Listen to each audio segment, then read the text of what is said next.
Tiniyak ng Department of Social Welfare and Development na matatapos ang pamimigay ng unang round ng ayuda sa mga PUV driver at rider sa katapusan ng buwan. May ulat on the spot si Oscar Oida. Oscar? Yes, Rafi, pinangunahan nga ni DSWD Secretary Rex Gatchalian ang kumustahan with jeepney drivers ngayong umaga dito sa kanilang walang gutom kitchen ng DSWD sa may Pasay City. Sa isang salo-salong almusal, ipinaliwanag ng kalihim ang lagay ng isinasagawang payout sa mga PU drivers sa bansa. Anya, halos 85% na daw ang nabibigyan, karamihan sa Metro Manila. Tuloy-tuloy pa rin naman daw ang pamimigay lalo na sa probinsya.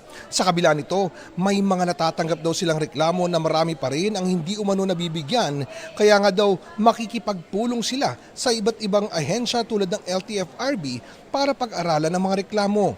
Giniit ng kalihim na hindi sa kanila nanggagaling ang pinagbabasehan na listahan, partikular sa hanay ng TNBS, MC Taxi at Service Delivery. Sa kumpanya daw mismo nanggagaling ang listahan ng mga ito. Kaya physical payout daw ang isinasagawa ay upang makatiyak na yung tamang tao ang mapagbibigyan.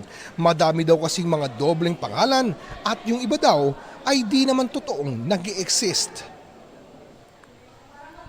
Etong stage na to, kailangan i-validate at i-verify namin. Ayaw natin na magkaroon ng mga ghost beneficiaries or ghost drivers or ghost riders. Pero after this stage at kung magkakaroon ng second round, yun, dahil na-validate at na-verify na namin, nakahanda kami gamitin na yung aming mga digital platforms. So we're very confident na by April 30 matatapos namin to.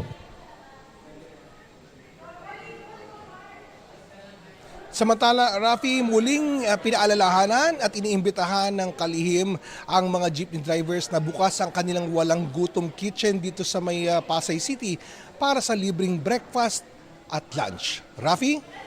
Maraming salamat, Oscar Oida.